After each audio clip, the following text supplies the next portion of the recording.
my gosh, welcome to the final day of booktuber advent. I've had so much fun with this series. I cannot tell you how awesome it's been to read books from my favorite booktubers, and so far all have been pretty solid wins. So last but not least is Cassidy from Covers with Cassidy. Cassidy gets my soul. We have a very similar reading taste, so typically speaking, if she likes a book, then I'm going to at least enjoy it as well. But I think she went a little curveball on me. She said she was very scared for me to see her pick. Apparently there was some discussion talking in and talking out of whether or not to do it. I don't know, but I am just itching to find out what it is. I'm slightly terrified, but very excited. So let's find out what my last book is gonna be. I honestly had the hardest time picking what to read for you. I really wanted to give you a 5-star, but that required me giving you a book that I thought you would either give a really high rating to or a really low rating to. So I have a wild card pick for you. It's actually a book that I have DNF, but I don't think I gave it enough of a chance, so I'm hoping that you're going to love it and convince me to give it another try, considering I DNF'd it on like page 5. I think I know what book she's gonna choose. So I'm giving you a romantasy. It's also dystopian, and it's also categorized as a dark fantasy. I've seen a lot of people love it. Hopefully you will too, and if you do, please message me and scream to me in comments so that I too will one day love it. But I'm gonna give you A Touch of Gold and Madness by K.L. DeVore. Truly hope you love this one, and I think that it should be a easy read, but it is a little bit longer than I thought it was, so I'm so sorry, but I hope it's a 5-star, but if you decide to DNF, I also will not be offended, considering I also DNF'd it. I hope you enjoy. Merry Christmas. Okay. Honestly, like, thrilled about this pick. She did DNF it on like page 5, like she said, and I think Claire also DNF'd it, but both of them said that they didn't know if they gave it enough of a chance. I've seen Rachel from Raven Hair Reader read it, Emmy from Emmy Reads loved it, and so I'm just like, maybe I will love it too. I'm excited. I'm ready to just fall into the fun romantasy vibes and just eat this book up and scream about it. That's what I'm hoping. So very excited for this one. Okay, let's go download it. Okay, so I am so far behind on present wrapping, it's not even funny. I don't have a lot to wrap because most people that I give presents to are either coworkers or you lovely, amazing people. And so a lot of that I was able to either send virtually. Wilder's having the best time with his Christmas present currently. Sorry if you can hear him in the background. Brie got him some springs for Christmas and he is just kicking them all over the house. But what I was saying was I don't have a lot of like in-person gifts to wrap. I have my immediate family, mom, dad, brother, but that's pretty much it as far as who I wrap presents for. My dad's is virtual. Everything else I just kind of sent in the mail or took with me to work unwrapped. So I don't have a whole lot, but I do need to get a couple of things wrapped and ready to go. So I've got Cassidy's pick loaded on Audible and ready to go. It's a little chunkier than I thought it was gonna be. I didn't look to see how many pages it was, but it is an 18-hour audiobook, so we need to get to listening. So I'm gonna pop on my headphones, start this, and get to wrapping some presents.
I am 12% into A Touch of Gold and Madness. This is following Gray, and she is an assassin princess, which, yes, please, thank you.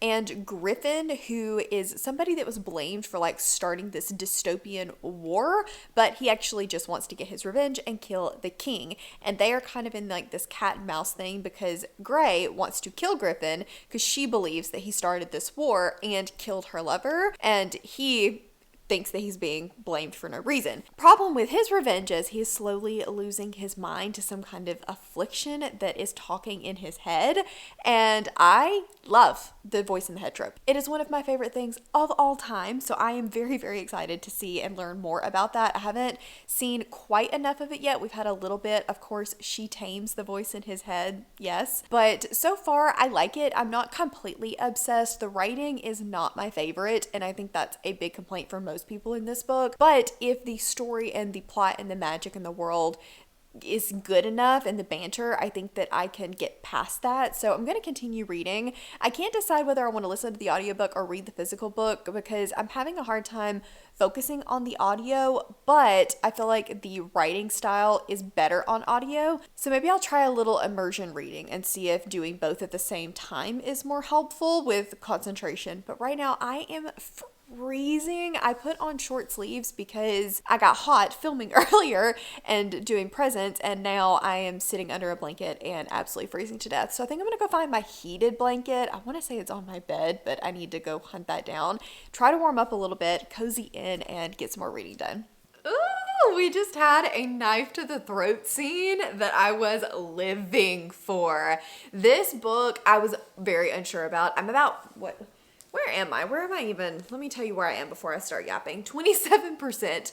And I really was a little unsure when I first started. It was fine, but the writing was okay. The world building was not my favorite because it just wasn't telling me anything. I was like, okay, well, what is an elemental? What is a kinetic? What is all of this stuff? How did the world end? Like, what is going on here? And I still feel like I want more of that, although I think it's because the next book is a prequel book, so I'm assuming it's going to go over all of that, but I just want a little bit more sprinkled in to this book so that I understand things better. We are getting some, and I'm starting to understand things more, and I do think the world building between the kinetics and the elementals and the humans is really cool. I just want to learn more about it, but we only had one teeny tiny little run-in between the two of them at the very, very beginning. Once they have gotten together again, I'm having a really good time. We've got some good banter. He's very, very grumpy. He personally has this need to like protect her, and he feels like he knows her and he doesn't understand why, but the voice in his head is like, you don't need her, you might as well kill her off. So he's got these warring things of wanting to kill her and wanting to protect her, which is a lot of fun. She finds him familiar and she's very attracted to him, but she also thinks that he killed her boyfriend, and so she hates him, and even though she's attracted to him, that's not going to stop her from slitting his throat. So I'm having a really good time with that dynamic so far, and yeah, now that the two of them are together, loads of fun. Okay, can you see me? Because I'm about to go do something really stupid. It is pitch black outside. It's currently 6 o'clock at night, and I just saw on Facebook that my favorite coffee shop, yes, Mudslingers, is doing a pop-up event. It's intended for people going to look at Christmas lights, but I'm just planning to come back and rot in my house. So they have a Grinch special that you can only get tonight. Do I know what's in it? No. Is it a cold coffee? Yes. Am I in short sleeves? Also, yes. Is it 30 degrees outside? Yes, again. So this is a bad idea on so many levels, but like I have to get the exclusive drink, right? I have to go support my local coffee shop. So that's what we're going to do. We're in the car. We are going to get coffee at 6 o'clock at night in the freezing cold weather.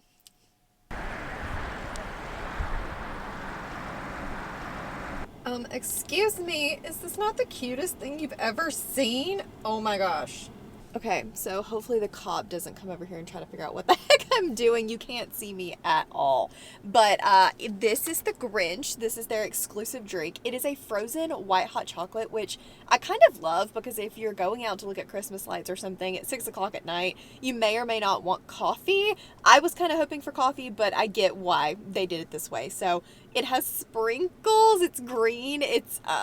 They went all out. Okay, let's see how it is. Oh my gosh. That's really good. I think it may be the green food coloring in it, but it tastes different than I expected. It's got a little undercurrent of something, and I cannot pinpoint for the life of me what it is. But it's good. It's really good. I have no regrets.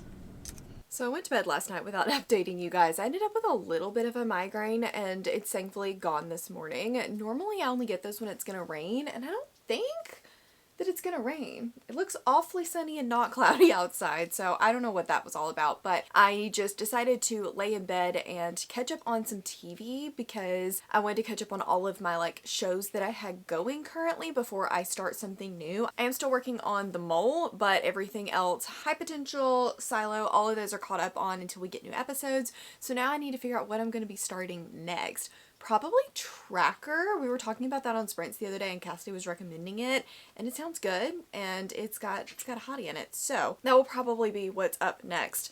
This morning though, I decided to try my sugar cookie creamer again. I don't know if you guys saw the previous episode where I made one and was so excited about it and it had like this weird aftertaste. I think I just got too much creamer. So this morning I tried half as much creamer with a pump of vanilla to see if that would maybe get it sweet enough without overpowering with the flavoring. So I think, is it cool enough? Let's try and see if I don't kill myself. It's still too much creamer. Like it's not bad, but it's just not good either, which is really disappointing. So I'm talking about the sugar cookie from Delight, the new creamer, and I have 2 giant bottles of it. Like it's fine, but it's just not good.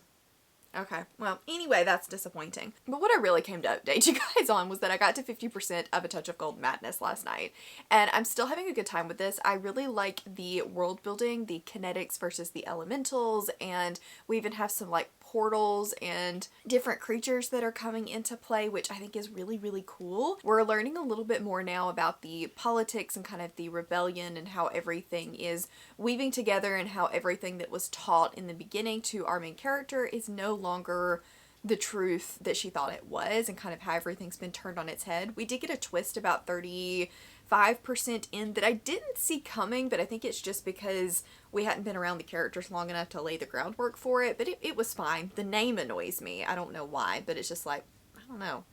They have different names for kinetics and elementals, and so that was the kinetic, and I don't know, it was kind of weird. But anyway, I think my biggest issue with this right now is that the plot feels a little bit like flimsy. It feels like there's a bunch of holes in there. How she learned about everything did not really match up with the amnesia trope that we had been presented, and the amnesia trope was done not in a way that I can get behind. It was very like, I can't remember anything, but when she touches me, suddenly I get all of these memories that I actually needed. And they try to explain it a little bit, but it just still, like I said, felt a little bit flimsy. One of the things that's annoying me though is we've forgotten about some stuff that like was talked about in the beginning and seemed to play such a big heavy hand in things, like the voice in the head trope. It's a huge deal, and now at 50% it's like we haven't even mentioned it again, and so I'm like, wait, bring that back. Bring it back! It's a big deal. I want to know more. So yeah, I like it, but I definitely have some problems with it too. This is definitely going to be for the more fantasy girlies, fantasy romance girlies than the romantasy girlies. If you are more of a plot, world, action driven reader, I think that you will probably still really enjoy this one. But if you are more looking for the romance, the banter, the flirty fun, I don't know that this one's going to work as well. We do have banter and there is some flirty fun in there. When we get those moments, I'm really enjoying them, but it's much more of a slow burn focused on other things at the moment than it is focused on their romance. And so it's like, it's okay, but it's just not, like, that's not the driving factor in this at all. So anyway, pros and cons.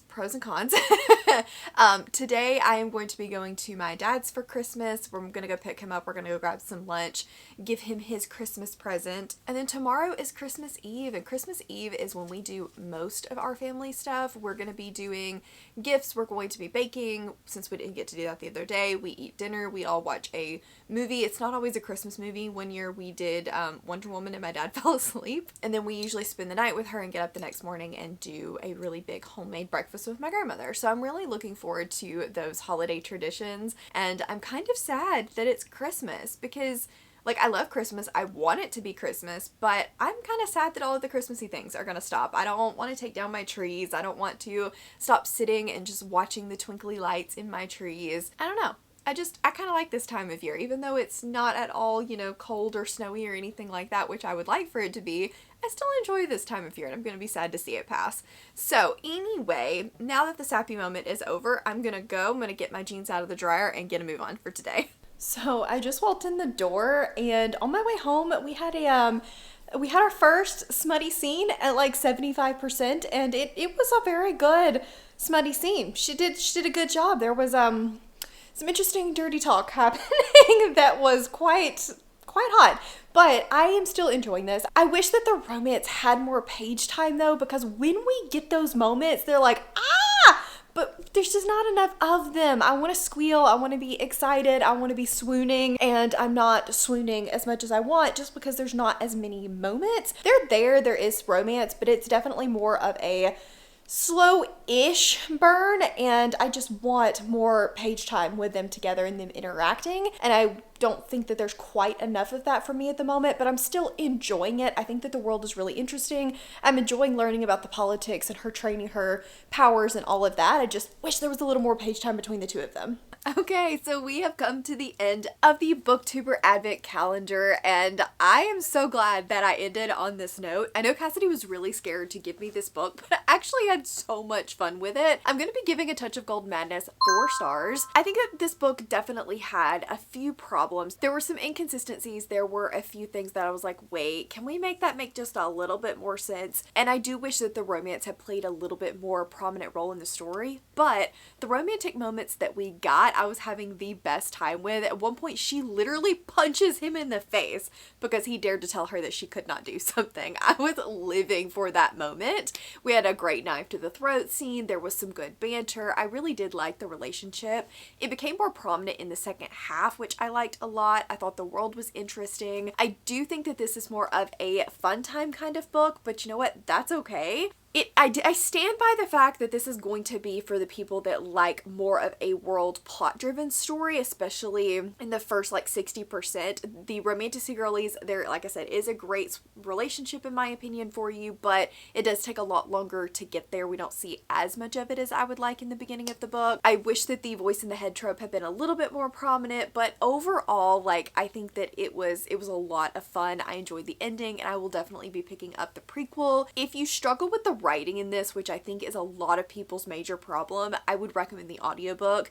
I did not really read this physically. Sometimes I would read along with the audiobook, but I found that if I didn't, it was not really going in my brain very well, but the audiobook kind of masked that writing style, and the narrators I think did a fantastic job adding the inflection that the writing style almost missed on its own. I think the narrators did a great job making up for, so I would recommend the audiobook if you're struggling with the writing style. But yeah, I feel like I'm all over the place a little bit with my thoughts, but overall I just had a lot of fun with this, and I'm glad that I read it. So that is a wrap. That is the end. I can't believe it. I had a lot of wins. I don't think we had any duds other than, you know, the Chuck Tingle short story, but that was not a dud because it was so funny. So thank you guys so very much for hanging out with me for the past week. There's one more Bookmas video coming your way, which will be my Christmas unboxing. Will I cry? You have to watch to find out.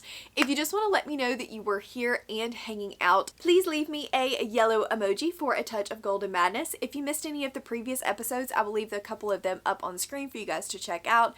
As always, thank you so very much for watching, and I will see you in the next one. Bye!